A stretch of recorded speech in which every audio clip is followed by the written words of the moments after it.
அதனால் போன வகுப்பில் வர முடியல. இன்றைக்கி தாமதம் வந்ததுக்காக நான் மன்னிப்பு கோருகிறேன். கர்த்தர் நான் மன்னிப்பாராக. வேதம் கடந்த வகுப்பில் நாம் கவனிப்போம் பண்புகள் அப்படின்னு சொல்லி தொடர்ந்து பார்த்தோம். தொடர்ந்து அந்த தலைமத்துவமே பார்த்தா நமக்கு போர் அடிச்சிடும். லீடர்ஷிப் இன்றைக்கி நம்ம படிக்கிற இந்த பிடிஹெச் கோர்ஸில் பெரிய பாடம்னா ஹெர்மெட்டிக்ஸ் என்கிற ஒரு பாடம். அதுதான் இன்னைக்கு அதில் கொஞ்சம்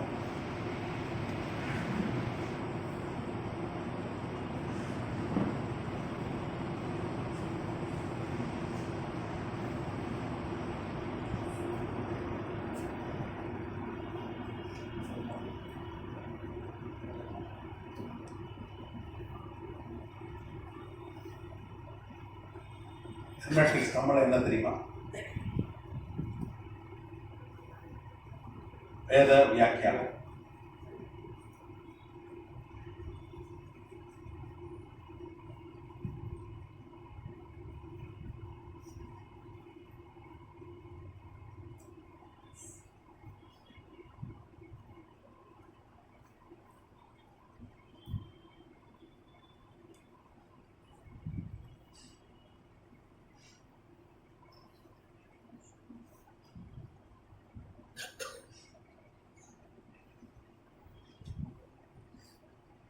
பாடத்துல நம்ம கொஞ்சம் காரியங்களை கற்றுக்கொள்ள போகிறோம். அந்த வெளிப்படுத்தின விசேஷத்திலிருந்து சில காரியங்களை ஆய்வு செய்யும்படியாக நான் ஏற்பட்டேன். வெளிப்படுத்தின விசேஷம் 6ஆம் அதிகாரம் 1-2 வசனங்கள். வெளிப்படுத்தின விசேஷம் 6:1-2. முத்திரைகளில் ஒன்றை உடைக்கக் கண்டேன். அப்பொழுது 4 ஜீவன்களில் ஒன்று என்னை நோக்கி, நீ வந்து பார் என்று இடி முழக்கம் போன்ற சத்தமாய் சொல்ல கேட்டேன். நான் பார்த்தபோது இதோ ஒரு வெள்ளை குதிரையை கண்டேன். அதின் மேல் ஏறி இருந்தவன் வில்லை பிடித்திருந்தான். அவனுக்கு ஒரு கிரீடம் கொடுக்கப்பட்டது. அவன் ஜெயிக்கிறவனாகவும் ஜெயிப்பவனாகவும் புறப்பட்டான். இங்கே யோவான் ஒரு தரிசனத்தை பார்க்கிறான். ஒரு காட்சியை, பரலோகத்துல ஒரு காட்சியை பார்க்கிறான். நீங்க பாத்தீங்கன்னா 5ஆம் அதிகாரத்துல இருந்தே நீங்க தொடர்ச்சியா நீங்க பாத்தீங்கன்னா கதிராமன் சோதரம் ஒரு புஸ்தகம், அந்த புஸ்தகத்துல 7 முத்திரைகள் இருக்கிறது. அதான் 5ஆம் அதிகாரத்துல பார்க்கலாம். நீங்கள் தொடர்ந்து பார்த்தீங்கன்னா புஸ்தகத்தை திறக்கவும் 2ஆம் வசனம் திறக்கவும் அதன் முத்திரைகளை உடைக்கவும் பாத்திரவான் யார் என்று மிகுந்த சத்தமிட்டு கூறுகிற பலமுள்ள ஒரு தூதனுடைய ஆமை. 3ஆம் வசனம் வானத்திலாவது பூமியிலாவது பூமியின் கீழாவது ஒருவன் அந்த புஸ்தகத்தை திறக்கவும் அதை பார்க்கவும் கூடாது இருந்தது. இந்த புஸ்தகத்தை யார் கையில் வச்சிருக்கிறார்? உள்ளும் புறமும் எழுதப்பட்டு 7 முத்திரைகளால் முத்திரைக்கப்பட்டிருந்த ஒரு புஸ்தகத்தை சிங்காசனத்தின் வீட்டுக்கிறவருடைய வலது கருத்தில் கண்டு. சிங்காசனத்தை யார் உட்கார்ந்துருக்கிறார்? ஆண்டவர் உட்கார்ந்துருக்கிறார். பிதா உட்கார்ந்துருக்கிறார். பிதாவாகி தேவன் உட்கார்ந்துருக்கார். அந்த காட்சியெல்லாம் பார்க்குறான். அவர் கையில் என்ன இருக்கு? 7 முத்திரை. அவர் கையில் ஒரு ஹாலிவுட் படம் சிடி இல்லை, டிவிடி இல்லை. நம்மளால தான் என்ன சொல்றான், நாங்கள் ஜாப் பண்ணும்போது ஒரு காட்சியை காட்டோம். இதை உட்கார்ந்தார், கையில் ஒரு டிவிடி வச்சிருந்தார், சிடி வச்சிருந்தார். அதை எங்ககிட்ட கொடுத்து இதே மாதிரி ஹாலிவுட் தரத்துக்கு நீ என்ன பண்ணணும், படம் எடுக்கணும்னு சொல்லி படம்லாம் எடுத்து தேட்டர்லலாம் ரிலீஸ் பண்ண முடியாம ஸ்கூல்லையும் கல்யாணம் பண்ணதுக்கு போட்டாங்க. கேள்விப்பட்டீங்களா? ஃபைட்லாம் இருந்ததில்ல. சினிமா நடிகர்லாம் வச்சு ஃபைட்லாம் வச்சு சும்மா ஊழியக்காரப்போம் சினிமா எடுக்க ஆசைப்பட்டார், நடிக்க ஆசைப்பட்டார் நினைக்கிறேன். அவரும் ஒரு பெரிய ஒரு டோலக் வச்சு தட்டின்னு அது எம்ஜிஆர் மாதிரி அவரும் தட்டிக்கிட்டு பாடுவார். யாரை சொல்றாங்க உங்களுக்கு தெரியும். இங்க யோவான் யாரை பார்க்கிறான்? சிங்காசனத்துல பிதா உட்கார்ந்து இருக்கிறார். கையில என்ன இருக்கு? ஒரு புஸ்தகம் இருக்கிறது. வெளிப்படுத்தின விசேஷம் 5ஆம் அதிகாரம் 1-2 வருஷம் 1லேருந்தே தொடர்ந்து அதில் பார்த்தீங்கன்னா ஒரு புஸ்தகம் என்ன இருக்கு, 7 முத்திரை இருக்கிறது. இந்த கிளாஸ் எடுத்தோமா இல்லையா? எடுக்கல. 7 முத்திரை இருக்கு, உள்ளுப்புறம் எழுதியிருக்கு. ஒரு பலமுள்ள தேவதூதன் சொல்றான், இதை உடைக்கிறதுக்கு வானத்திலும் யாரால முடியாது, பூமியில யாரால முடியாது, பூமி கீழே பாதாளத்துக்குள்ள இருக்கிற ஆளாலையும் இந்த புஸ்தகத்தை திறக்கவும் அதை பார்க்க கூடாது அப்படின்னு சொல்றான். அப்போ 4ஆம் வசனத்துல யோவான் அழுகுறான், ஐயோ இந்த முத்திரையை உடைக்கிறதுக்கு யாருமே இல்லையா? யார் கையில் வச்சிருக்கா? தேவன் பிதா வச்சிருக்கா கையில. ஆனா தேவன் சொல்றான், யாருக்குமே உடைக்கிறதுக்கு அதிகாரம் இல்லை, எங்க தேடினாலும் யாரும் கிடையாது. நான் ஒவ்வொன்று அழுகுறான் யோவான் அழுத போது அப்போ மூப்பர்கள் ஒருத்தன் சொல்றான், 5ஆம் வசனம், நீ அழாத. அப்பொழுது மூப்பர்களில் ஒருவன் என்னை நோக்கி, நீ அழ வேண்டாம், இதோ யூதா கோத்திரத்து சிங்கமும் தாவீதின் வேருமானவர் புஸ்தகத்தை திறக்கவும் அதின் 7 முத்திரைகளை உடைக்கவும் ஜெயம் கொண்டிருக்கிறார் என்றான். அடுத்தது, அப்பொழுது இதோ அடிக்கப்பட்ட வண்ணமாய் இருக்கிற ஒரு ஆட்டுக்குட்டி சிங்காசனத்திற்கும் 4 ஜீவன்களுக்கும் மூப்பர்களுக்கும் மத்தியிலே நிற்க கண்டேன். அது 7 கொம்புகளையும் 7 கண்களையும் உடையதாய் இருந்தது. அந்த கண்கள் பூமியெங்கும் அனுப்பப்படுகிற தேவனுடைய 7 ஆவிகளேயாம். அந்த ஆட்டுக்குட்டியானவர் வந்து சிங்காசனத்தின் மேல் உட்கார்ந்தவருடைய வலது கரத்தில் இருந்த புஸ்தகத்தை வாங்கினார். அந்த புஸ்தகத்தை அவர் வாங்கின போது அந்த 4 ஜீவன்களும் 24 மூப்பர்களும் தங்கள் தங்கள் சுரமண்டலங்களையும் பரிசுத்த வான்களுடைய ஜெபங்களாகிய தூப வர்க்கத்தால் நிறைந்த பொற்கலசங்களையும் பிடித்துக் கொண்டு ஆட்டுக்குட்டியானவருக்கு முன்பாக வணக்கமாய் விழுந்து, தேவரீ, புஸ்தகத்தை வாங்கவும் அதன் முத்திரைகளை உடைக்கவும் பாத்திரராய் இருக்கிறீர். ஏனெனில் நீர் அடிக்கப்பட்டு சகல கோத்திரங்களிலும் பாஷைக்காரரிலும் ஜனங்களிலும் ஜாதிகளிலும் இருந்து எங்களை தேவனுக்கென்று உம்முடைய ரத்தத்தினாலே மீட்டுக் கொண்டு. போதும். இங்க யாரை குறித்து சொல்லப்படுறது? ஆண்டவராக இயேசு கிறிஸ்து. அவரை அடையாளபூர்வமா சொல்லப்படுது, ஆட்டுக்குட்டியானவருக்கு தான் அதிகாரம் இருக்கு. அப்பொழுது மூப்பர் ஒருத்தன் சொல்றான், நீ அழாத, யூதா கோத்திர சிங்கம். யூதா கோத்திர சிங்கம் யாரு? யூதா கோத்திர பிறந்த ஆண்டவராகிய இயேசு கிறிஸ்து, தாவீதினுடைய வம்சத்திலே பிறந்தவர். அவர் தான் புஸ்தகத்தை திறக்கிறதுக்கும் அந்த 7 முத்திரையை உடைக்கிறதுக்கும் அவர் தான் ஜெயம் கொண்டிருக்கிறார். அப்ப ஜெயம் கொண்ட அவரால் தான் இந்த முத்திரையெல்லாம் உடைக்க முடியும் அப்படின்னு சொல்லி சொல்றான். கத்தனாமத்துக்கு யார் சொல்றான்? மூப்பரில் ஒருத்தன் சொல்றான். பாத்தீங்கன்னா அந்த 7 அடிக்கப்பட்ட வண்ணமா, யாரும் வசனம், ஏதோ அடிக்கப்பட்ட வண்ணமா இருக்கிற ஒரு ஆட்டுக்குட்டி சிங்காசனத்திற்கும் 4 மூப்பர்களுக்கும் ஜீவன்களுக்கும் மூப்பர்களுக்கும் மத்தியிலே நிற்க கண்டேன். அது 7 கொம்புகளை 7 கண்களை உடையதாய் இருந்தது. அந்த கண்கள் பூமி எங்க அனுப்பப்படுகிற தேவனுடைய 7 ஆவிகளா. நல்லா கவனிங்க, இதான் சிங்காசனம் உட்கார்ந்திருக்கிறார். நீங்க ஆட்டுக்குட்டியானவர் யாரை குறித்து சொல்லப்படுறீங்க? கிறிஸ்தியஸ். ஏன்னா அடையாளபூர்வமாய் பைபிள்ல நிறைய காரியங்கள் எப்படி இருக்குன்னா அடையாளபூர்வமா இருக்கு. ஆட்டுக்குட்டியானவர் அடிக்கப்பட்ட வண்ணமா இருக்கிற ஆட்டுக்குட்டியானவர். எத்தனை கொம்பு இருக்கு?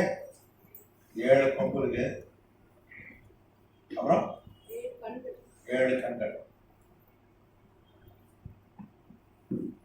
இந்த 7 கொம்பு என்றது, கொம்புனாலே அதிகாரத்தை, ஆளுகை குறிக்கிறது. கொம்புனாலே பார்த்தீங்கன்னா ராஜ்யத்தை பைபிளை குறிக்கிறது. நீங்க தானியேல் 7ஆம் அதிகாரத்தை பார்த்தாலும் சரிதான், நீங்க வெளிப்படுத்தின விசேஷத்துல நீங்க பார்த்தீங்கன்னாலும் சரிதான், 12ஆம் அதிகாரத்தை பார்த்தாலும் சரிதான், நிறைய பைபிள்ல குறிப்புகள். கொம்புகள் எதை குறிக்கிறது? அதிகாரத்தை குறிக்கிறது, ராஜ்யங்களை குறிக்கிறது, ஆளுகையை குறிக்கிறது. இங்க 7 கொம்புகள் இருக்கு, 7 கண்கள் இருக்கு, ஒரு ஆட்டுக்குட்டி யானை பார்க்கலாம். அதுவும் அடிக்கப்பட்ட வண்ணமா இருக்கிற தேவ ஆட்டுக்குட்டி. அடிக்கப்படனா காயங்களோட ஆண்டவர் சொன்ன தழும்புகளால் குணமானீர்கள். இன்னைக்கு அந்த தழும்புகளோடு தான் அவர் பரலோகத்தில் இருக்கிறான்னு சொல்லி பார்க்குறோம் பைபிள். ஏன்னா உயிரோடு எழுந்த பிறகும் தோமா நம்ம ஊருக்கு வந்து ரத்த சாட்சியை மறிச்சாரை தோமா 1952 வந்தார். 72 20 வருஷம் ஊழியம் செஞ்சார் தோமா. ஏற்கனவே அந்த வரலாறு பார்த்துருக்கோம், அப்படிதானே? அப்போ கோந்த பிரஸ்னு ஒரு இந்திய அரசன் தான் கூப்பிட்டு வரான். அவன் மேதிய இந்தோ பார்த்திய சாம்ராஜ்யத்தினுடைய முதல் பேரரசன். இந்தியாவில் முதல் கிறிஸ்துவ ஏற்றுக்கொண்டது அவன் தான். அதுவும் கிமு 2ல் கிறிஸ்துவ ஏற்றுக்கொண்டான். கிமு 2ல கிறிஸ்துவம் வந்துட்டு இந்தியாவுக்கு. 52ல் 50 வருஷம் கழிச்சு 54 வருஷம் கழிச்சு தோமா வந்தாலும் தோமா வந்து ஞானஸ்தானம் கொடுத்தாங்க எங்களுக்குலாம். அவர்தான் கூப்பிடுவான். ஏன்னா அன்னைக்கு இந்தியாவுக்கும் இஸ்ரேலுக்கும் ஒரு வர்த்தக தொடர்பு, ட்ரேட். நீங்க ராஜாக்கள் புஸ்தகத்துல பாத்தீங்கன்னா சாலமோன் வந்து இங்க இருந்து என்ன வந்தது, ஓஃபிர் தங்கம் வந்துச்சு போட்டிருக்கு. அப்புறம் மயில், நிறைய பொருட்கள் இந்தியாவில் வந்து சாலமோனுக்கு போனதாக நம்ம பைபிளை பார்க்கிறோம். வரலாறும் அதுக்கு ஆதாரங்களை இந்திய வரலாறு சொல்கிறது. ஒரு காலத்தில் இஸ்ரேலுக்கும் நமக்கும் வர்த்தக தொடர்பு அந்த காலத்துல இருந்தது, சாலமோன் காலத்துல இருந்ததுன்னு சொல்லி இந்திய வரலாறு சொல்லுது. 20,000 கோடி ரூபாய் மதிப்புள்ள அந்த ஓஃபிர் தங்கம் இந்தியாவில் வந்து சாலமோனுக்கு போச்சு. ஓஃபிர்ன்றது கேரளாவுக்கும் தமிழ்நாட்டுக்கும் இடையில இருக்கிற பூ ஆறு அப்படின்னு சொல்லிட்டு ஒரு பகுதி இருக்காதான் ஓஃபின்னு சொல்லி நம்ம ஆய்வு செஞ்சோமா இல்லையா? பெரிய ஒரு ஆய்வு ஆதாரங்களோடு, அது தொல்லியல் துறை வரலாற்று ஆய்வாளர்கள் ஆதாரங்களோடு இன்னைக்கு டெல் அவிவ் உள்ள அந்த மியூசியத்தில் வச்சிருக்காங்க ஆதாரங்களை. இந்தியாவிலேருந்து தான் வந்து ஓஃபிர் தங்கம் அங்கே வந்துச்சுன்னு சொல்லி. ஓஃபிர் தங்கம் பைபிள் இருக்கு, இந்தியாவிலேருந்து போன தங்கம் தான். இன்னைக்கு இந்தியாவில் அப்படி நம்பகமான தங்கம் இல்லை. வெளிநாட்டில் தான் இந்தியாவுக்கு தங்கம் வருது. பார்த்தீங்களா, அங்கங்கே நியூஸில் பார்ப்பீங்க, திருச்சி ஏர்போர்ட்டில், சென்னை ஏர்போர்ட்லாம் தங்கம் பிடிச்சாங்க. ஆனால் ஒரு இந்தியாவில் இருந்து தான் தங்கம் போச்சு. அதுவும் இந்த கோந்த பெரஸ் என்கிற அரசன் அவன் வந்து 120 தளர்ந்து தங்கத்தை எடுத்துட்டு போய் ஆண்டவராக இயேசு கிறிஸ்து காணிக்கை கொடுத்தான். நட்சத்திரத்தை பார்த்துருக்கான். ஏறக்குறைய 7,000 கிலோ இல்லை, 159 × 120 எவ்வளோ ஆச்சு கணக்கு போட்டீங்கன்னா 120 × 59 7,000 கிலோ தங்கம் கொண்டு போய் காணி கொடுத்தான். எவ்வளோ? 7,080 கிலோ, 7 டன். ஒரு காலத்தில் இங்கிருந்து தான் தங்கம் போச்சு காணிக்கை. ஃபர்ஸ்ட் ஆண்டவராக இயேசு கிறிஸ்து காணிக்கை எங்கேருந்து போச்சு? தமிழ்நாடு. ஏறக்குறைய அதுவும் தமிழகம் தான். ஒரு கேரளால மெட்ராஸ் பிரசிடென்சி ஏறக்குறைய தமிழகம் தான் ஒரு காலத்துல. சேரச்சோழ ராஜ்யம், சேரச்சோழ பாண்டிய சாம்ராஜ்யம் நம்ம வாசித்தோம் பார்த்தீங்களா? ஏறக்குறைய 1000 வருஷத்துக்கு முன்னாடி சேரச்சோழ மன்னர்கள் தென் தமிழ்நாட்டை வாழ்ந்தாங்க. அதுவும் சோழர்கள் உலகத்தில் பெரும்போதி ஆண்டார். சிங்கப்பூர், மலேசியா, இலங்கை, இந்தோனேசியா, பர்மா, பல நாடுகளை ஆண்டுது இந்த சோழ சாம்ராஜ்யம். ஒரு காலத்துல சோழர்கள் ஆண்டிருக்கிறாங்க சேர சாம்ராஜ்யத்தை.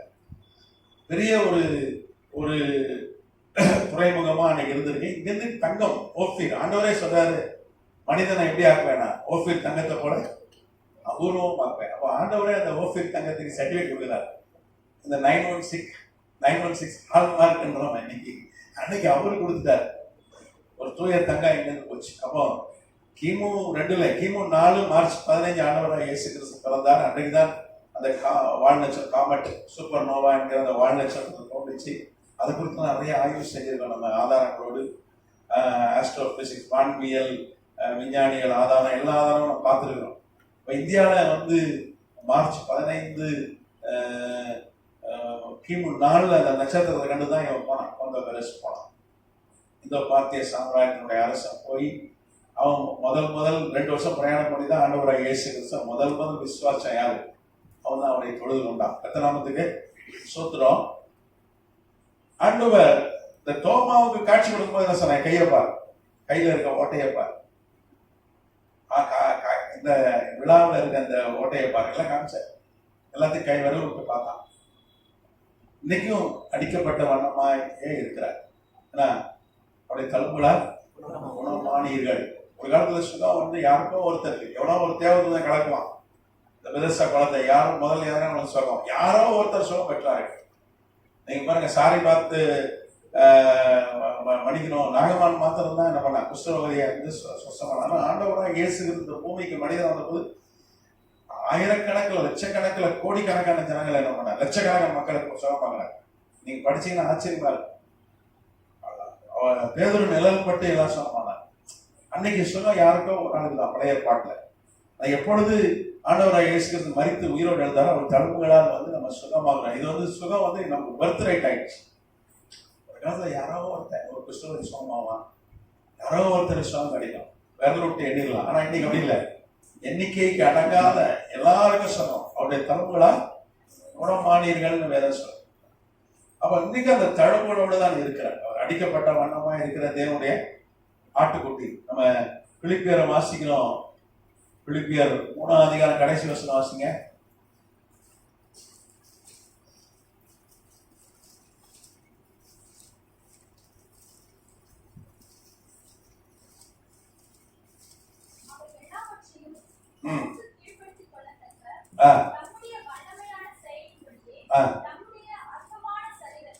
நம்முடைய அற்பமான சரீரத்தை தம்முடைய மகிமையான சரீரத்துக்கு ஒப்பாக மறுரூபப்படுத்துவார். 21ஆம் வசனம் பிலிப்பியர் 3:21. ஆண்டவராக இயேசு கிறிஸ்து உயிரோடு எழுந்து தனக்குன்னு ஒரு சரீரத்தை அடைந்தார், ஏற்படுத்தி கொண்டார். அவர்தான் உயிர்த்தெழுதலின் முதற் பலன் என்று வேதம் சொல்லுது. இதுவரைக்கும் உலகத்துல யாருக்குமே உயிர்த்தெழுந்த சரீரம் கிடைக்க பெறவில்லை. அவர்தான் வந்து மனிதனை வந்து மரித்து உயிரோடு எழுந்து உயிர்த்தெழுந்த சரீரம் என்னன்னு நமக்கு முதல் அவர் தான் என்ன பண்ணார், காண்பித்து கொடுத்தார். அவரை அதை ஏற்படுத்தி கொண்டார். அதே சரீரத்தை உங்களுக்கு தருவேன்னு சொல்றார். நான் எப்படி மரித்து உயிரோடு எழுந்தனோ அதே போல ஒரு சரீரத்தை உங்களுக்கு கொடுப்பேன்னு சொல்றார். அதுக்கு முன்னாடி இப்படிப்பட்ட ஒரு சரீரத்தோட ஆண்டவர் இல்லை. ஆண்டவர் பூமிக்கு ஆதாமை பார்க்க வந்தார், ருத்தை பார்க்க வந்தாரு. கொஞ்சம் பேர் ஆண்டவரை பார்த்தாங்க, மோசையை பார்த்தாங்க, இஸ்ரேல் மூப்பர்கள் ஜனங்கள் பார்த்தாங்க. எப்படி பார்த்தாங்க? மனுஷனா வந்தார். அவரை கண்டாங்க, எல்லாரும் பார்த்தாங்க. வேதத்துல பார்க்கறது அவரை பார்த்தாங்க. ஆனா வந்துட்டு அவ்வப்போது மனிதனாக போனான். இன்னைக்கு அப்படி இல்லை. மனிதன் அந்த உயிர்த்தெழுந்த சரீரத்தோடு இன்னைக்கு இங்க இருக்கிறார், பரலோகத்தில் இருக்கிறார். அதுக்கு முன்னாடி இந்த மாதிரி மரித்து உயிரோடு எழுந்த பிறகுதான் இந்த சரீரம் அவர் அடைந்த. அதுக்கு முன்னாடி கிடையாது. இந்த பூமிக்கு வரும்போது மனிதனாய் வருவார், அவ்வளவுதான். ஆனா இன்னைக்கு இப்போ ஆண்டவராக இயேசு கிறிஸ்து இன்னைக்கு எப்படி இருக்கிறார்? உயிர்த்தெழுந்த சரீரத்தோடு இருக்கிறார். அடிக்கப்பட்ட வண்ணமா இருக்கிற தேவாட்டு இப்படிதான் இருக்கிறார். கையில காயங்கள், அந்த தழும்புகள் இருக்கிறது. இந்த தழும்புகளோடு தான் அன்னைக்கும் இருக்கிறார். அதனால்தான் வேதம் சொல்ல அடிக்கப்பட்ட வண்ணமா இருக்கிற தேவனுடைய ஆட்டுக்குட்டி. ஆட்டுக்குட்டினா ஆண்டவராக இயேசு கிறிஸ்து குறிக்குது. இது ஒரு அடையாளபூர்வமாய் சொல்லப்படுது. அது ஆட்டுக்குட்டியா? ஒரு அடையாளபூர்வமா இந்த ஆட்டுக்குட்டி. ஏன்னா பஸ்கா ஆட்டுக்குட்டி வந்து பஸ்காவுக்கு வந்து ஆடை பழகிடுவார்கள். அப்படிதான் பஸ்கா ஆடாதான் அந்த பூமிக்கு அவர் வந்து தான் ரத்தத்தை சிந்தினார். அதனாலதான் அவருக்கு ஆட்டுக்குட்டி. இங்கே அவர் மனிதனாய் வந்தார். ஆனா என்ன பண்ணார்? மரணத்தை ஜெயித்தார், பிசாசின் தலையை நசுக்கினார், பாதாளத்தை ஜெயித்தார், இந்த உலகத்தை ஜெயித்தார். அதனாலதான் இந்த மூப்பர் சொல்றான், ஜெயம் கொண்டிருக்கிறார். 7 முத்திரைகளையும் உடைக்கிறதுக்கு ஆண்டவராக இயேசு கிறிஸ்து ஜெயம் கொண்டிருக்கிறார். இங்க பிதா சிங்காசனத்தில் உட்கார்ந்து இருக்கிறார். ஆண்டவராக இயேசு கிறிஸ்து என்ன பண்ற? அந்த புஸ்தகத்தை அவர்கிட்ட வாங்கி அவர் தான் என்ன பண்றார்? முத்திரையை உடைக்கிறார். அப்ப நீ கேட்கல, என்ன பிதாவை முடியாதா? ஏன் பிதாவை உடைக்கல? இங்க பாருங்க, பரிசுத்த ஆவியானவர் அங்க இருக்கிறார். நீங்க பாத்தீங்கன்னா அந்த கண்கள் பூமி எங்கும் அனுப்பப்படுகிற தேவனுடைய 7 ஆவி. இப்ப நீங்க 7 பரிபூர்ணத்தை குறிக்கிறது. 7 கொம்போடைய அடிக்கிற ஆண்டவராக இயேசு கிறிஸ்து இல்ல, ஒரு அடையாளம். 7 ஒரு பரிபூர்ணம். எல்லாத்துக்கும் மேல ஆளுகை. நீதிமான் 7 தடவை விழுந்தாலும் எழுந்திருப்பான். எத்தனை? 7 பரிபூர்ணம், கம்ப்ளீட் நம்பர். அது ஒரு கம்ப்ளீட் பரிபூர்ணம். எத்தனை தடவை? இன்ஃபினிட்டி. அப்போ எல்லாத்தையும் ஜெயம் கொண்டு வைத்திருக்கிறார். எல்லாத்தையும் மீது அதிகாரம் இருக்கிறது அவருக்கு. எத்தனாவது சொல்றது? அதான் அந்த 7 கொம்பு குறிக்கிறது. 7 கண்கள் பரிபூர்ணம். இந்த 7 ஆவிகளம் அப்படின்னா தேவனுடைய ஆவின்றது யார்? பரிசுத்த ஆவியானவர். அப்ப இங்க பரிசுத்த ஆவியானவர் இங்க இருக்கிறார். இதான் உட்கார்ந்துக்கிறார். ஆண்டவராகிய இயேசு கிறிஸ்து ஆட்டுக்குட்டியானவர் அதை இந்த இதை வாங்குறாரு. அங்க தேவனுடைய ஆவியானவரும் இருக்கிறார். இந்த 3 பேரையும் பார்க்கலாம். கர்த்தர் நாமத்துக்கு சொல்றோம். அப்போ பிதாவுக்கு ஒரு சில காரியங்கள் இருக்கிறது, ஆண்டவராகிய இயேசு கிறிஸ்துவுக்கு சில காரியங்கள் இருக்கிறது, ஆவியானவருக்கு மூவரும் ஒன்றாய் ஒரே ஆள் தத்துவம் தான். இது எப்படி நமக்குள்ள ஆவி ஆத்மா சரி. நான் ஏற்கனவே சொல்லியிருக்கேன், 2018 மனுஷனுக்குள்ள ஒரு ஆன்மா இருக்கு அப்படின்னு சொல்லி நம்ம பெரிய ஆய்வு செஞ்சிருக்கோமா இல்லையா? வந்து டாக்டர் ராபர்ட் லான்சா என்கிற அமெரிக்க புகழ்பெற்ற மருத்துவ விஞ்ஞானி, நோபல் பரிசு பெற்ற விஞ்ஞானி ஒரு பெரிய ஆய்வு செய்து அவர் வந்து குவாண்டம் இன்ஃபர்மேஷன் அதுக்கு பேர் வச்சிருக்காரு ஆன்மாக்கு. அது மரிப்பதில்லை, மனிதனுடைய ஆன்மா மரிப்பது, இந்த சரீரம் செத்துடும். கிளினிக்கல் டெத்துன்னு தான் சொல்லி கொடுக்கணும். இன்னைக்கும் போஸ்ட்மார்ட்டம் ரிப்போர்ட்ல கிளினிக்கல் டெத் தான் கொடுக்குறாங்க. 2018 பிறகு நீங்க பார்க்குற போஸ்ட்மார்ட்டம் எல்லாம் பார்த்தீங்கன்னா கிளினிக்கல் டெத், மனிதன் மரிப்பதில்லை. இங்கே கண்ணம் முன்னா அவங்க மல்டிபஸ் வேற ஒரு உலகத்துல கண்ணை திறக்கிறான். மரணம் என்பது தூக்கம் மாதிரி, இங்கே தூங்கினா அங்கே முடிச்சுக்கிறான். படுக்கும் போது சிலர் ஒரு இடத்துல படுத்து கிடப்பான், ஒரு எந்திரிக்கும் போது சிலர் என்ன பண்ணுவான், தூக்கத்தில் நடக்கிறேன் வேற எங்கேயா எந்திரிப்பான். அந்த மாதிரி கண்ணம் முன்னா அங்கே கண்ணை திறப்பான் அப்படின்னு சொல்லி கண்டுபிடிக்கிறது மாயாஜால கதை இல்லை, நோபல் பரிசு பெற்ற டாக்டர் ராபர்ட் லான்சாவுடைய கண்டுபிடிப்பு, எல்லாராலும் அங்கீகரிக்கப்பட்ட கண்டுபிடிப்பு. அப்புறம் ஒரு 2 வருஷம் கழிச்சு 2020 அமெரிக்கா இங்கிலாந்து விஞ்ஞானிகள் கூட்டமைப்பு, டாக்டர் ஸ்டூவர்ட், டாக்டர் இங்கிலாந்து அமெரிக்க குழுவுக்கு வந்து டாக்டர் ஸ்டூவர்ட் தலைமை, இங்கிலாந்து குழுக்கு டாக்டர் பென்ராஸ் தலைமை, இவங்கெல்லாம் சேர்ந்து அதை மேம்படுத்தி அந்த ராபர்ட் லான்சாவுடைய கண்டுபிடிப்புல இன்னும் ஒரு மேம்பாட்டான ஒரு அப்டேஷன் கொடுத்துருக்காங்க. என்ன சொன்னாங்க, வேற ஒரு அண்டத்துல கண்ணை திறக்கலாம் பாருங்க, அது பேர் குவாண்டம் தியரி ஆஃப் கான்சைன்சஸ். அது வந்து குவாண்டம் ஆன்மா கோட்பாடுன்னு சொல்லி தமிழ்ல சொல்லலாம். இந்த குவாண்டம்ன்றது அது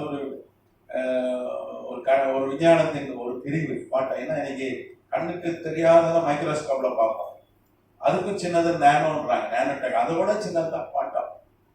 ரொம்ப சயின்ஸ் எனக்கு தெரியாது, இந்த மேலட்டமாக தான் சொல்றேன். ரொம்ப சொன்னாலும் உங்களுக்கு போர் அடிச்சதுன்னா இந்த சயின்ஸு கிளாஸ் பிடிக்காம நான் வந்து சயின்ஸ் பாடத்தை விட்டேன். இங்கே வந்து பைபிள் காலேஜில் சயின்ஸுன்னு தெரியுங்களே, சயின்ஸும் இருக்கு, மேலாட்டம் நம்ம கற்றுக்கிறோம். அப்போ 2020 ஆன்மா வந்து வேறொரு அண்டத்தில் இருக்கிற ஆன்மாவை திரும்ப உயிரோடு கொண்டு வர முடியும் அப்படின்னு கண்டுபிடித்திருக்கிறாங்க. அதுவும் எல்லாம் நோபல் பரிசு பெற்ற விஞ்ஞானிகள் தான். அந்த பென்ராஸ், அதுக்கப்புறம் ஸ்டூவர்ட்லாம் நோபல் பரிசு பெற்ற விஞ்ஞானிகள். இது மாயாஜால கதை இல்லை, இன்னும் நிறைய ஆய்வுகள் போயிட்டே இருக்கு. ஆண்டவர் 2000 வருஷத்துக்கு முன்னாடி சொல்லிட்டார், என்னை விசுவாசிகள் மரித்தாலும் பிழைப்பான், நான் வந்து வருகையில் அவனை என்ன பண்ண உயிரோடு கொண்டு வருவேன். முதலாவது கிறிஸ்துவுக்குள் மரித்தவர்கள் உயிரோடு எழுப்புவார்கள், அப்புறம் இந்த பூமியில் இருக்கிறவன் என்ன பண்ணுவான், அவனை நான் மறுரூபமாக்குவேன். அதை இன்னைக்கு சொல்றாங்க, அன்னைக்கு ஆண்டவர் சொன்னதை இன்னைக்கு விஞ்ஞானம் என்ன பண்ணுது, நிரூபிக்கிறது. கர்த்தர் நாமத்துக்கு ஸ்தோத்திரம். இப்போ இங்கே ஒவ்வொரு ஒன்றாய் எப்படி நம்ம அவங்களோட ஆவி ஆத்மா சரீரம் நமக்குள்ள எப்படி இருக்கோம். ஏன்னா ஆண்டவர் என்ன சொன்னார், ஆதியாகமத்தில் நம்முடைய சாயலாகவும் நம்முடைய ரூபமாகவும் மனுஷனை பார்க்கற நம்மை மாதிரியும் நம்ம எப்படி மூவர் ஒன்றாக இருக்கோம், அதே மாதிரி அதே டைமென்ஷன்லையும் மாடல்லையும் மனிதனை உண்டு. அதுக்கு ஒரு பெரிய ஆய்வு செஞ்சுருக்கோம், அதுக்கு நிறைய ஆதாரங்களோடு சில ஆய்வுகள்லாம் செஞ்சுருக்கோம். அப்போ அவரை மாதிரி தான் நம்மளை உண்டா இருக்கு. அவர் எப்படி ஆவி பிதா குமாரன் பரிசுத்தாவின் ஒன்றாக இருக்கிறார்களோ அதே போல நாமும் ஆவி ஆத்மா சரீரம் ஒன்றாக இருக்கு. சரி, மூவரையும் பார்க்கலாம். ஆனா இதா கையில வச்சிருக்காரு, ஆனா அந்த முத்திரையை அவர் உடைக்க மாட்டேங்காரு. அப்போ அந்த முத்திரையை உடைக்கிற வேலை யாருடையது, கிறிஸ்து. அப்போ செயல்பாடுகள், கிறிஸ்து பல செயல்பாடுகள், பிதா பல செயல்பாடுகள், பரிசுத்த ஆவியானவர் பல செயல்பாடுகள். அதாவது அவங்க மூவரும் ஒரே தேவன் தான். 3 தேவன் நமக்கு அல்ல, அன்னைக்கு குழம்பி கூடாது. ஏன்னா திரியேகம் நம்ம எடுத்தோம், ட்ரினிட்டி எடுத்தோமா இல்லையா, முறைப்படுத்தப்பட்ட இறைகள் சிஸ்டமேட்டிக் தியாலஜியில் நம்ம ட்ரினிட்டி எடுத்தோமே, எடுத்தாச்சுல்ல. சரி, திருப்பி ஒரு வாட்டி நான் எடுக்கிறேன், குழம்பெல்லாம் ரொம்ப தெளிவாக நம்ம கற்றுக்கொண்டோம். ட்ரினிட்டி திரியேகம்னா என்ன, முறைப்படுத்தப்பட்ட இறைகள் நமக்கு ஒரு பாடம், கரெக்டாக சிஸ்டமேட்டிக் தியாலஜி. சரி, அப்போ இங்க பிதா வந்து முத்திரையை உடைக்கல, ஏன்னா அவருடைய வேலை அது அல்ல. மூவரும் ஒன்றாக இருக்கிறார். பிதாவை பார்க்க முடியாது, தரிசனத்தில் பார்க்கிறார், சிங்காசனத்தில் உட்கார்ந்து இருக்கிறார். கிறிஸ்து என்ன பண்றாரு, அந்த புஸ்தகத்தை வாங்குறார். அதுல இருக்க முத்திரையை என்ன பண்றார்? உடைக்கிறார். பரிசுத்தாவியான கிறிஸ்துவுடைய பரிசுத்தாவியானவர் யாரு? கிறிஸ்துவுடைய ஆவிதான். இங்கே கிறிஸ்துவுடைய ஆவியானவர் அங்கே இருக்கிறார். எத்தனை நாமத்துக்கு சோதனை. இப்படி ஒரு காட்சியை பார்க்கிறான். அப்ப 6:1-2 வாசம். ஆட்டுக்குட்டியானவர் முத்திரை ஒண்ணு உடைக்கிறார். 7 முத்திரைகள் உடைக்கிறார். நீங்க பாத்தீங்கன்னா இந்த தரிசனத்தை யோவான் பார்த்த காலம் என்ன? 95 கிபி. அப்பொழுது அவனுக்கு என்ன வயசு? 89 வயது. எங்க இருந்து பார்க்கறான்? பத்மு தீவு. பத்மு தீவு எங்க இருக்கு? கிரேக்க தேசம். ஏஜியன் கடல் கரை. கடலுக்குள்ள இருக்கு. கடல்ல இருக்க தீவு. இங்கிலீஷ்ல பட்மாஸ், துரிஸ், ஏஜியன்.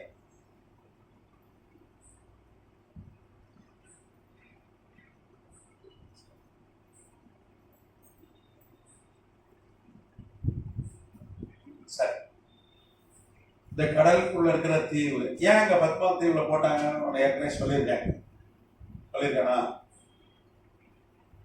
சரி, ஆமா. அவனுக்கு 89 வயது. அவன் கிபி 95ல யோவானை கைது பண்றாங்க. யார் கைது பண்றா? டொமிஷியன் ஒரு அரசன், ரோம பேரரசன். டொமிஷியன்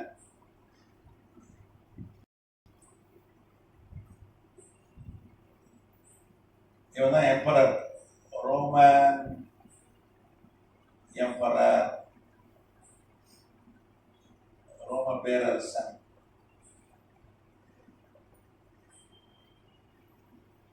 அவன் கைது பண்றான். எபேசில யோவான் ஊழியர் கைது பண்றான். அது வேற. அவன் அது 4ஆம் நூற்றாண்டு நடந்தது. அது நம்ம எடுப்போம். அது எடுத்துருக்கோம் நினைக்கிறோம் இல்லையா? எடுத்துக்கோல 7 சபை காலத்துல.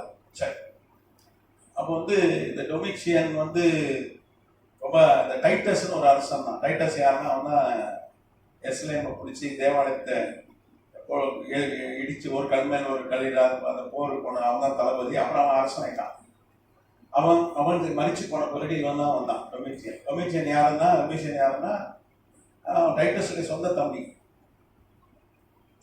அண்ணன் மறிச்சு போனதான் தம்பி வந்துட்டான் ஆட்சிக்கு. இவன் பிளேவியஸ் வம்சத்தை சார்ந்தவங்க, ராஜ வம்சத்தை சார்ந்தவர்கள். அவங்க அப்பாவும் ராஜா, வெஸ்பேசியனும் ராஜா. வெஸ்பேசியன் யாருன்னா லூக்கா எழுதின சுவிசேஷம் 1ஆம் அதிகாரம் 1ஆம் வசனத்துல தியப்பொழிவு கணம் பொருந்திய அவருடைய சொந்த தம்பி தான் வெஸ்பேசியன். தியப்பொழிவு சிரியாவுடைய அதிபதி. அவர் ரோம பேரரசனுக்கு அடுத்த பதவி. அவர் தான் தம்பியை அரசனை கொண்டு வர. அண்ணன் தம்பிக்கு முன்னாடியே அவன் தம்பி தளபதியா இருக்கிறார் வெஸ்பேசியன். இவரு ஏற்கனவே சிறிய அதிபதி. பிறகு ரட்சிக்கப்பட்டு அவருக்கு தான் லூக்கா எழுதின சுவிசேஷம், அப்போஸ்தலர் நடவடிக்கை புத்தகம் எழுதப்பட்டது. ஒரே ஆளுக்கு எழுதப்பட்டது தான். புதிய ஏற்பாட்டை ஏறக்குறைய 3ல் ஒரு பகுதி லூக்கா எழுதின சுவிசேஷம் நூலும் அப்போஸ்தலர் நடவடிக்கலாம். 3ல் ஒரு பகுதி புதிய ஏற்பாடு ஒரு ஆளுக்கு எழுதப்பட்டது. லூக்கா எழுதினா ரொம்ப ஃபேமஸான சுவிசேஷகவன், பிரபலமான சுவிசேஷகன். என்ன பண்றான்? அழகா எழுதுறான். இன்னைக்கு நம்ம சுவிசேஷகர்லாம் என்ன சொல்றாங்க? நாங்க கனடா போனோம், எங்களுக்கு வீடு இல்லை, 5 ஸ்டார் ஹோட்டல்ல ரூம் எடுத்து தாங்கணும். வீட்டுல கூடியிருக்கிறது லாபமா, 5 ஸ்டார் ஹோட்டல்ல தங்கியிருக்கிறது லாபமா? சொல்லுங்க பார்க்கலாம். ஒரு சூட்டு சிரிக்கிறதா இருக்கு, பயமா இருக்கு. சில யூடியூப்லாம் பாக்குறது அதுவும் கண்ணீரோடு சொல்றாங்க. நாங்க கனடாக்கு போனோம் ஊழியத்துக்கு, அங்க 5 ஸ்டார் ஹோட்டல் தமிழ் வீடு இல்லை. 5 ஸ்டார் ஹோட்டல்ல ஒரு குடும்பம் தங்குறதுக்கு 25,000 ரூபாய் ஆகும். வேலையாகும். அந்த கோவிட் காலத்துல என் தங்கச்சி வீட்டுல வேலை வந்துச்சு, 40,000 கொடுத்தாங்க. நாவா அதுவும் பெரிய ஹோட்டல் கூட கிடையாது. இவங்களும் சின்ன ஹோட்டல் தங்குற ஆட்கள் இல்லை. இவங்களும் பெரிய 7 நட்சத்திர ஹோட்டல் தங்குற ஆட்கள். அவங்க ஏழைகள். 7 நட்சத்திரம் தாண்டுவாங்க, கஷ்டம், ரொம்ப ஏழைகள். இவங்களுக்கெல்லாம் ஒரு நாளைக்கு 1 லட்சம் ரூபாய் வாடகை ஆகும். நாங்கள் எங்களுக்கு துட்டு இல்லை, எங்களுக்கு வீடு இல்லை, நாங்கள் கனடாவில் ஊழியத்துக்கு போயிட்டு 5 ஸ்டார் ஹோட்டலில் தான் ரொம்ப தங்கணும். அப்புறம் ஜாப் பண்ணணும். ஆண்டவருக்கு ஒரு வீடு கொடுத்தாங்க. உலகத்திலே ஊழியக்காரனே பணக்கார குடும்பம் தான். யாருன்னா என்னை கேட்கக்கூடாது, பொதுவாக தான் சொல்லுவேன். இப்போ வைரல் ஆயிடுச்சு. ரொம்ப கேவலமா இருக்கு. அவர் யாருன்னா அப்பா பாடி வச்சுட்டு 5 கோடி சம்பாதிச்சவர். அதுக்கு பண்ண துட்டு இல்லை. எல்லாம் பெட்டியில காசு 500 ரூபா போடுறவங்க என் சொந்தக்காரங்க. அந்த காலத்துல 500 ரூபா போட்டான், பெரிய காசு. 2007 6 8 நினைக்கிறேன். கலெக்ஷன் சரி, நமக்கு அது தேவையில்லை. இங்க லூக்கா அப்படி எழுதல. லூக்கா அழகா எழுத தேவைப்படுகிறது. இந்த மாதிரி நல்ல சுவிசேஷக்காரன், நல்ல சுவிசேஷம் ஊழியம் செய்றவன் அவன் தான் வந்து அந்த தீயப்பொழிவுக்கு எழுதுறான். தீயப்பொழிவு ரட்சிக்கப்படுறாரு, பெரிய ஊழியக்காரனாக மாறுகிறார். சிரியாவுடைய அதிபதி ரோம பேரரசு அடுத்த பதவியில் இருக்க அரசு அவன் போய் பெரிய ஊழியம் செஞ்சான். வரலாறு சொல்லுது. கர்த்தராமத்துக்கு சோதரம். அந்த தீயப்பொழிவுடைய தம்பி மகன் தான் டொமிஷியன். இவன் ராஜா இருக்கான். இவன் வந்து டைட்டஸ் அவ்வளவா சபையை துன்புறுத்தவன் அண்ணன். ஏன்னா அவன் வந்து கர்த்தருடைய கோபத்தை கண்டான். கிபி 70 எருசலேம் இடிக்கப்பட்டது, தேவாலயம் தீப்பிடிச்சு இருந்தது பார்த்தீங்களா? அன்னைக்கு மாத்திரம் 11 லட்சம் பேர் செத்து போனாங்க தீ விபத்துல. எவ்வளவு பேர் செத்து போனாங்க? 11 லட்சம் பேர். ஒரே நாள் தீ விபத்துல இது வரைக்கும் உலகம் உண்டாகி அவ்வளவு பேர் யாரும் மறிச்சு போனதா சரித்திரமே இல்லை. ஒரு 200 பேர் தீ விபத்துல மறிச்சாலே உலகம் ஃபுல்லா அது என்ன ஆயிடும், பெரிய சர்ச்சை ஆயிடும். எல்லாரும் அதுக்கு என்ன பண்ணுவாங்க, அதுக்கு இரங்கல் செய்தி கொடுப்பாங்க. ஏன்னா 200 பேர் ஒரு தீ விபத்துல செத்தாலே பெரிய ஒரு ஒரு விபத்து. அது 11 லட்சம் பேர் 70 தீப்புல தீப்பிடிச்சு எரிஞ்சு மறைச்சாங்க. அவன் சொல்றான், டைட்டஸ் வரலாற்று ஆசிரியர் எழுதுறாங்க. டைட்டஸ் என்ன சொன்னான், அவங்க தேவனுடைய கோபத்தை நான் பார்த்தேன் அப்படின்னா. அவங்க தேவனே அவளை அழித்து போட்டாங்க. ஏன்னா ஆண்டவர் சொன்னார், உங்களுக்காகவும் உங்க பிள்ளைகளுக்காக அழுங்க, எனக்காக அழாதீங்கன்னார். இந்த சம்பவத்தை வச்சு தான் சொன்னார். ஏன்னா இஸ்ரேல் மீது அவ்வளோ பெரிய ஒரு தாக்குதல் ஏற்பட்டது. கர்த்தராமத்துக்கு சொந்தம். அவன் தம்பிதான் டொமிஷியன். இவன் என்ன பண்றான், யோவானை கைது பண்ணி விஷம் கொடுக்குறான். ஏற்கனவே பார்த்ததுதான், ஒரு சும்மா ஒரு கிளான்ஸ் புதுசா இருக்கிறவங்களுக்கு ஒரு சம்மரியா சொல்லிடுறேன். விஷம் கொடுக்குறாங்க. அவன் பாயசம் மாதிரி குடிக்கிறான், சாக மாட்டேங்கிறான். பக்கத்துல இருக்கிற ஒரு வேலை, என்னையா விஷம் வச்சீங்கன்னு அவன் குடிச்சிட்டு போயிட்டான். ஆனா இவன் என்ன சாக மாட்டேங்கான்ட்டு இவனை கொண்டு போய் அன்னைக்கு வந்து பெரிய ஸ்டேடியம் ஒன்று இன்னைக்கு இருக்காது, கொலோசியம். அது பேர் கொலோசியம். இன்னைக்கும் இந்த ரோம்ல இருக்கு. நீங்க போனீங்கன்னா பார்க்கலாம். ரோம் நகருக்கு போனீங்கன்னா கொலோசியம் 80,000 பேர் உட்காரலாம். 80,000 பேர் உட்காரலாம் ஒரு ஸ்டேடியம். அங்க வர வச்சு சிங்கத்தை வச்சு கடிக்குவாங்க. அதுக்கு ஒரு விளையாட்டு. அது இன்னைக்கு ரோமர் நம்மளாம் பசங்கள்லாம் வந்து வீடியோ கேம் பார்ப்பாங்க, இல்லை நேரில் போய் கிரிக்கெட் பார்ப்போம், இல்லை ஃபுட்பால் மேட்ச் பார்ப்பாங்க. அவங்களுக்கு அதுதான் மேட்ச். 80 சிங்கத்தை விட்டு கடிக்க வைப்பாங்க. யோவான சிங்கத்தை விட்டு கடிக்க விட்டாங்க. ஆனால் ஒரு சிங்கம் கூட கடிக்க மாட்டேன். எல்லாம் கால்நடை வந்து படுத்துட்டு கர்த்தர் சிங்கத்தின் வாயை என்ன பண்ணார், கட்டிவிட்டார். ஏன்னா அவன் சாவடிக்க முடியலன்னு ஒருத்தன் புது ஐடியா சொல்றான். என்ன கொப்பரை அதுல போட்டு என்ன பண்ணிடலாம், வச்சு சுட்டு வடை சுட்டு பார்த்துருப்போம். யோவான உள்ள முக்கிய என்ன பண்ணிடலாம், சுட்டலான்னு சொல்லி ஒரு பெரிய அண்டால எண்ணெய் வச்சு அதுல நெருப்பு வச்சு, தெர்த்துலியன் வரலாற்று ஆசிரியர், அங்க இருக்கிற ரோம வரலாற்று ஆசிரியர் பேர் தெர்த்துலியன்.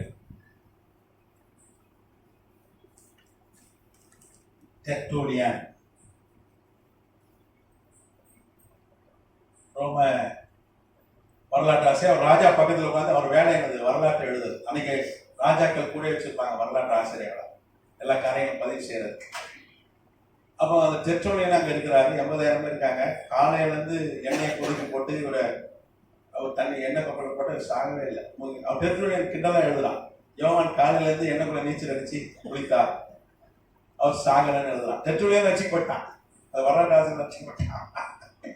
80,000 பேர் கொத்தன் கீழே விட்டான் இயேசுதான். ஏன்னா பிரசங்கம் பண்ணிட்டே இருந்தான்.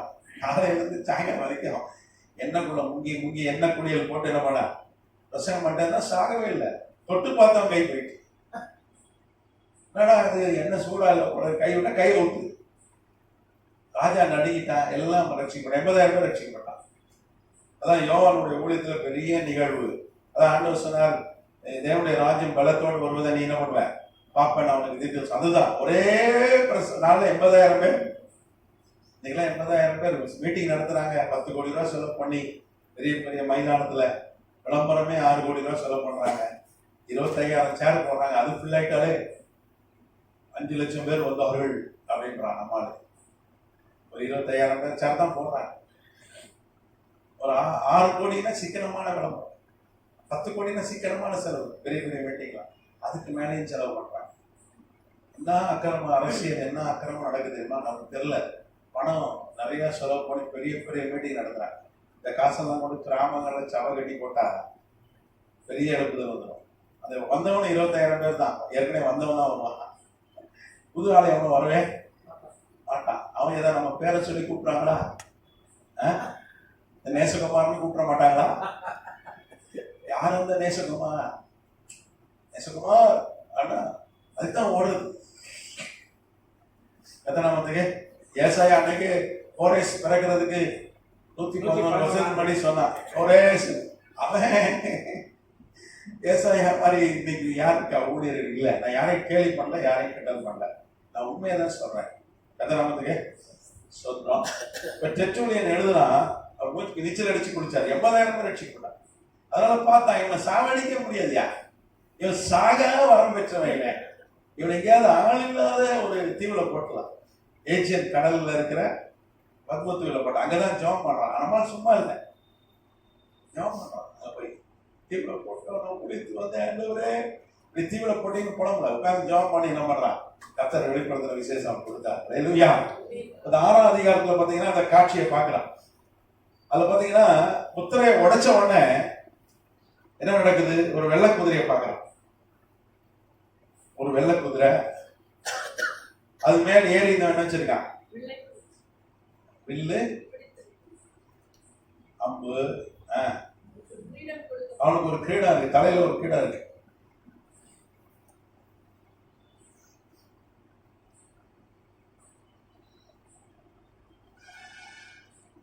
தலையில ஒரு கிரீடம். நம்ம தமிழ் பைபிள்ல பார்த்தீங்கன்னா கிரீடம் இருக்கு. நீங்க ஆரிஜின் டெக்ஸ்ட் வெளிப்படுத்த விஷயம் கிரேக்க மொழி தான் எழுதப்பட்டது. அதில் வந்து என்ன பண்ணி ஸ்டெஃபனாஸ்னு ஒரு வார்த்தை பயன்படுது.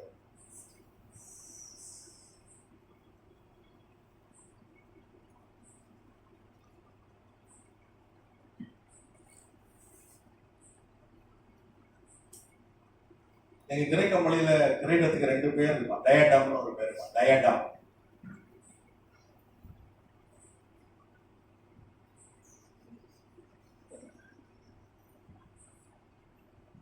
டயடாம்னா தங்கத்தாலோ ஆன கிரீடம், வைரக்கற்களால் ஆன கிரீடம். ஸ்டெஃபனஸ் அப்படின்னா இலையினால் ஆன கிரீடம். லாரல் பே, இலைகளால் ஆன லாரல் பே இலைகள். கிறிஸ்தவ கல்யாணத்தெல்லாம் பார்த்தீங்கன்னா ரீத் வைப்பாங்க. பார்த்தீங்கன்னா பெண்ணுக்கு மணமகளுக்கு என்ன வைப்பாங்க பார்த்துருக்கீங்களா? அந்த ரீத் வந்து இலையிலே வச்சு ஒரு கிரீடம் மாதிரி வைப்பாங்க. கிறிஸ்தவ கல்யாணம் நம்ம பார்த்துருக்கோம். நம்ம எங்கே பார்க்கோம்? கல்யாணத்துக்கு லேட்டாக போகிறோம், கூட்டத்தில் அப்படியே நிற்கும், கிஃப்டை கொடுக்கும், அதுக்கு ரீத் வச்சிருக்கா, அது என்ன வச்சிருக்கா நமக்கு தெரியாது. நான் சகோதரிகள் கரெக்டாக நோட் பண்ணுவாங்க. என்ன புடவை, என்ன கலர், என்ன மண்டையில் வச்சிருக்காங்க, எல்லாம் நோட் பண்ணுவாங்க. அதான் என் ஒய்ஃப் வந்து சைனூர் ஒரு கல்யாணத்துக்கு போனேன், நாளைக்கு தான் போனேன். என் ஒய்ஃப் கேட்டா வந்து பொண்ணு எப்படி இருக்குன்னு கேட்டா. நான் எங்க பார்த்த போனேன், நம்ம பார்க்கறது அதுதான் கத்தனாமத்துக்கு சொத்து. அப்போ ரீத் ஒரு இலையினால் ஒரு கிரீடம் வைப்பாங்க. அதே மாதிரி தான் அன்னைக்கு வந்து ஒரு ஜெயிக்கிற ராஜா, அது குறிப்பாக ரோம பேரரசில் ஒரு மரபு, மற்ற இது கிடையாது. ரோம பேரரசில் ஒரு மரபு என்னன்னா, ஜெயிக்கிற ஒரு போருக்கு போயிட்டு ஜெயிச்சுட்டு வர ராஜா அவன் என்ன பண்ணுவான்? தலையில மற்ற நேரம்லாம் அவன் டயடாம் வச்சிருப்பான், தங்கத்தால் கிரீடம் வச்சிருப்பான். போருக்கு போயிட்டு ரிட்டர்ன் வரும்போது ஜெயிச்சுட்டு வந்தானா என்ன பண்ணுவான்? அவனை எப்படி வரவேற்பாங்க? லாரல் பே இலைகள், லாரல் பே.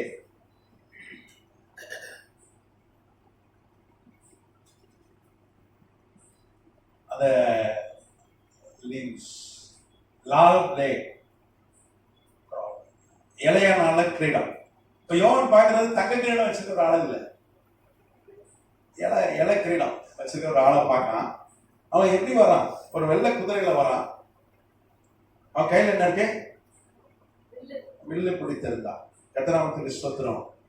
வேதம் சொல்லி அவன் ஜெயிக்கிறவனாகவும் ஜெயிப்பவனாகவும் அப்படின்னா ஒரு போர்ல ஜெயிச்சுட்டு வரான், தொடர்ந்து அவன் ஜெயிப்பான் அப்படின்னு சொல்லி இங்கே சொல்லப்படுகிறது. கர்த்தராமத்துக்கு ஸ்தோத்திரம். நீங்க பாத்தீங்கன்னா கர்த்தர் நல்லவர். இது ஒரு அடையாளபூர்வமாய் சொல்லப்பட்ட ஒரு காண்பிக்கப்பட்ட ஒரு காட்சி. நீங்க எல்லாம் அடையாளபூர்வமாய் இருக்கிறது. அடையாளபூர்வமாய் இந்த காட்சியை அவன் பார்க்கிறான்.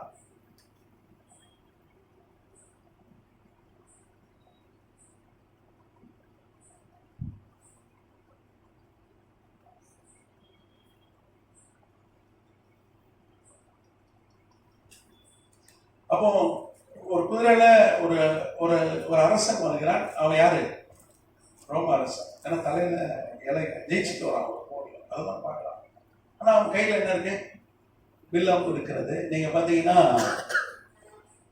அன்றைக்கு ஒரு ரோம அரசன் இருக்காங்க. இந்த 95 கிபில ஒரு ரோம அரசன் இருக்கான். அவன் யாரு? அவன் ஜெயில போட்டவன், தீவுல போட்டவன். யாரு? டொமிஷன். அவன் பாத்தீங்கன்னா அவன் பிளேவியஸ் வம்சத்தை சேர்ந்தவன். பிளேவியஸ். இந்த டொமிஷியன் பாத்தீங்கன்னா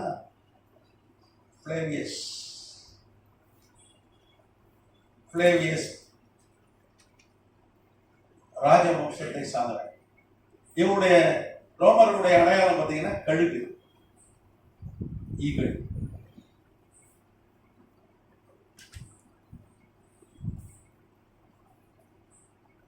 ஜூலியஸ் சீசர்ல இருந்து இந்த டொமிஷியன் வரைக்கும். Julius Caesar Augustus Caesar. அகஸ்து ராயன் தான் ஆண்டவராய் இயேசு கிறிஸ்து பிறந்தபோது அவன் தான் அரசன். அவன் தான் கணக்கெடுப்பு, குடிமதிப்பு எழுதணும், கட்டளை எடுக்கிறான்.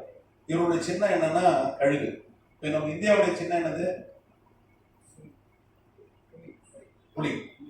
புலி தேசிய விலங்கு. அப்புறம் தாமரை தேசிய மலர். மயில் என்னது? தேசியம். இதெல்லாம் நம்ம இந்தியாவை குறிக்கிறது. அப்படிதானே? கழுகு அமெரிக்காவுக்கு கழுகு தான். இன்னைக்கு ரோம பேரரசு தான் பைபிள் தான். அதுதான் ரோம பேரரசு. அதை நம்ம வர நாட்கள் ஆய்வு செய்ய போறோம். அதெல்லாம் நமக்கு சொல்லுறோம். அப்போ சின்னம் கழுகு என்பது ரோம பேரரசுடைய சின்னம். அதுவும் பார்த்தீங்கன்னா ஜூலியஸ் சீசர்ல இருந்து ஆரம்பிச்சு ரோம பேரரசர் ஜூலியஸ் சீசர்ல இருந்து இப்போ டொமிஷியன் வரைக்கும் கழுகு தான் சின்னம். அதாவது அந்த பிளேவியஸ் வம்சத்துக்கு அதான் சின்னம், அதான் அடையாளம். ஆனா இங்கே கழுகு ஒரு சின்னம் இல்லை. அங்க என்ன சின்னம் இருக்கு? வில்லம். இந்த வில்லம்பு பார்த்தீங்கன்னா இது கிரேத்தியருடைய சின்னமா இருக்கு. வில்லம்பு கிரேத்தியருடைய சின்னமா இருக்கிறது. கிரேட்டன்ஸ்.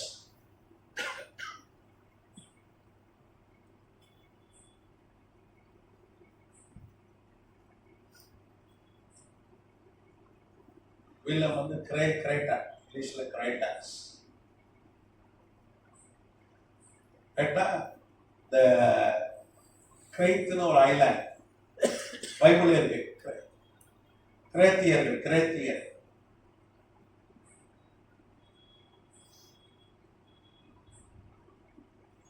அவன் வெள்ளக்காரன் தான். பவுல் போய் அவன் ஊழியம் செஞ்சான். அவன் கேத்தியர்கள் என்ன பண்றான்? ஓயாத பொய்யர்னு எழுதான். பவுல் எழுதுறானா? உங்க ஆளே சொல்லியிருக்கான், உங்க கவிஞரே ஒருத்தர் சொல்லியிருக்காங்க. பவுல் எழுதுறான் பைபிள்ல. கிரேத்தியர் தீவுல குறித்து எழுதுறான். அங்க போய் ஊழியம் செய்யறான் பவுல். அந்த கிரேத்தியருடைய சின்னம் என்னது? வில்லம்பு. ஒரு காலத்துல 1000 வருஷத்துக்கு முன்னாடி இந்தியாவை, தமிழ்நாட்டை, தென் தமிழ்நாட்டை, தென் இந்தியாவை 3 சேர சோழ பாண்டியர்கள் ஆண்டார்கள். சேரனுக்கு மீன்கொடி, சோழனுக்கு புலிக்கொடி, பாண்டியனுக்கு என்ன கொடி? பாண்டியன் தான் புலியா? சேர சோழ 3 கொடி இருக்கும். என்ன கொடிலாம் இருக்கும்? வில்லம்பு ஒருத்தருக்கு உண்டு, ஒருத்தருக்கு மீன் சேரனுக்கு, ஒருத்தருக்கு புலிக்கொடி. அதே மாதிரிதான் இதுவும் பார்த்தீங்கன்னா வில்லம்பு கொடி ஒரு அடையாளம். வில்லம்புனா அவன் பாண்டியன்னு சொல்லுவோம். எனக்கு பாண்டியனுக்கு புலியா சோழருக்கு புலியாது? பாண்டியன் சேரனுக்கு தான் மீன். சேரனுக்கு மீன். சரி, நமக்கு கன்ஃபியூஷன் வேண்டாம். அப்ப இந்த மீனை பார்த்தா இது சேரனா சொல்லலாம், பாண்டியனா அப்படி சொல்லிடலாம். புலி அதே மாதிரி ஒரு அடையாளம். கிரேத்தியருடைய அடையாளம் என்னது? அவனுடைய கொடி என்னது? வில்லம்பு தான். அந்த அந்த கிரேத்தியர்களுக்கு அதான் அடையாளம். இப்ப கிரேத்திய ஒருத்தன் வெள்ளை குதிரையில ஒரு அரசனா போறான், ரோம பேரரசனா போறான். ஆனா ஏற்கனவே பிளேவியஸ் வம்சத்தை சார்ந்தவன் தான் ராஜாவா இருக்கிறான். இப்ப கர்த்தர் ஒரு முத்திரையை உடைக்கும் போது ஒரு ஆட்சி மாற்றத்தை அவர் காண்பித்துக் கொடுக்கிறார். ஒரு ஆட்சி மாற்றம். அப்போ டொமிஷியன் கழுகுதான் அவனுடைய சின்னம். அவன் கழுகு கையில பிடிச்சி தான் ஒருத்தன் போனான். ஆனா இங்க அவன் டொமிஷியனை பார்க்கல. அவன் யாரை பார்க்கறான்? வேற ஒரு ரோம அரசன். அவனுடைய சின்னம் பில்லம்பு. அவன் ஒரு போர்ல ஜெயிச்சுட்டு வரான், இன்னும் தொடர்ந்து ஜெயிப்பான் அப்படின்னு சொல்லி ஆண்டவர் காண்பித்து கொடுக்கிறார். ஒரு முதல் முத்திரையை உடைக்கும் பொழுது இது நடக்குது. கர்த்தநாமத்துக்கு ஸ்தோத்திரம். நீங்க பாருங்க, 95 இந்த காட்சியை அவன் பார்க்கிறான். அடுத்த வருஷமே நெக்ஸ்ட் இயர் நீங்க பாத்தீங்கன்னா கர்த்தருடைய நாமத்துக்கு ஸ்தோத்திரம். செப்டம்பர் 18 அடுத்த வருஷம்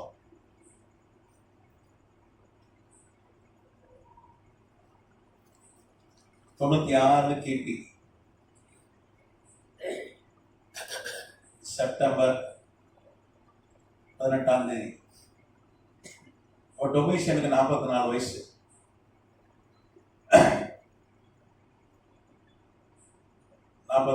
வயது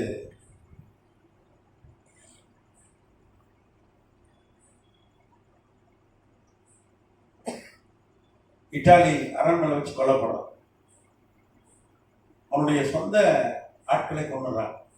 அவனை யாராலையும் அணுக முடியாது. மாபெரும் அரசன், பயங்கரமான பாதுகாப்பு. அவனிடத்துல பணியாற்றுகிற ஆட்களை அவனை கொண்டு போடுறான். ஒரு சதி செய்யப்பட்டு அவனிடத்துல பணியாற்றுகிற ஆட்கள், அதுவும் அவனுக்கு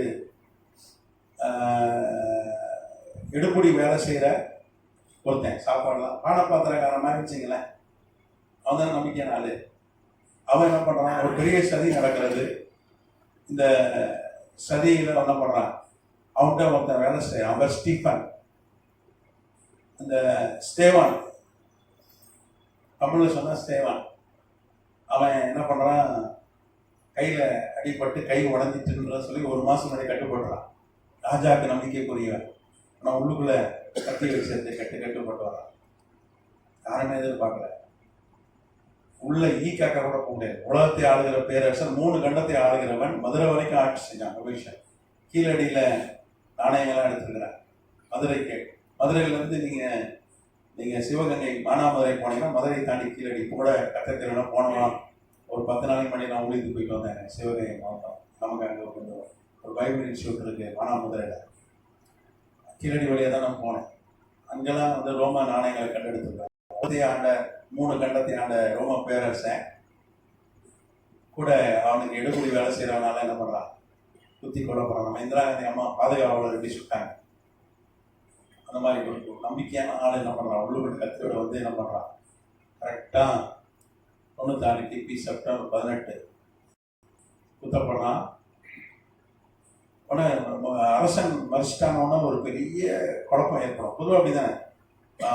வரைந்த மரியாதைக்குரிய எம்ஜிஆர் முதலமைச்சராக மறைச்சாரு. ஒரே பெரிய சண்டை தானே. சண்டை நடந்ததா இல்லையா? அதுக்கப்புறம் கூட ஒரே சண்டை. மரியாதைக்குரிய ஜெயலலிதா மறைச்சு போனாங்க. சிஎம் ஒரே சண்டை. இன்னைக்கு வரைக்கும் சண்டை போட்டு கிடக்காங்க. ஆட்சியும் போயிட்டு பொதுவாக அது இயற்கை. அடுத்து நான் வருவேன், நீ வரேன் போட்டி. அப்போ அரசர்கள், உலகத்தை ஆளுகிற ரோம பேரரசு பதவி, பெரிய உள்நாட்டு போர். நீங்க பார்த்தீங்கன்னா ரோம பேரரசுடைய நிர்வாகம் எப்படின்னா, நம்ம இந்தியா எப்படி பாராளுமன்றமும் பிரதமரும் சேர்ந்து ஆளுகை செய்கிறார்கள் இந்தியாவில், அந்த மாதிரி தான் ரோம பேரரசு. அங்கே ஒரு செனட் என்கிற பாராளுமன்றம் வந்தது. அதில் 600 எம்பிக்கள் இருந்தார்கள். அதுக்கப்புறம் அரசன், இவெல்லாம் இணைஞ்சுதான் அன்னைக்கு ஆட்சி.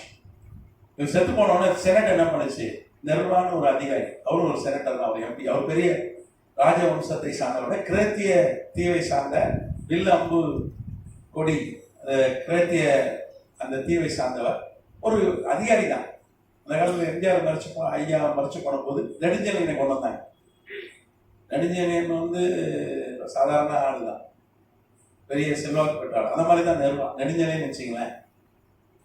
அந்த மாதிரி ஒரு செல்வாக்கு இல்லாத ஒரு ஆளை கொண்டு வந்து செனட் என்ன பண்ணுது, ஒரு குழப்பத்தை தீர்க்கிறதுக்காக அவர் கொண்டு வந்து ராஜாவை உட்கார வைக்க. அவரு போர் செய்தி பழக்கம் இல்லை, ஒரு அதிகாரி, 66 வயசு, ரிட்டையர். பிள்ளை கிடையாது, ரிட்டையர் ஆகலாம் நினைச்சவருக்கு உலகத்தை ஆளுகிற ரோம பேரரசர் பதவி இடைக்கால பதவி தான். வந்த உடனே அதாவது என்ன பண்ணார், முதல் கையெழுத்து என்ன பண்ணார் தெரியுமா? யோவான் விடுதலை. முதல் கையெழுத்தே யோவானுடைய விடுதலை தான். நெர்வா ஒரு பேர். அப்ப நெர்வாவை தான் அவன் பார்க்கிறான். அவன் முதல் முத்திரையை ஆண்டவர் உடைச்ச போது யோவான் யாரை பார்க்கிறான்?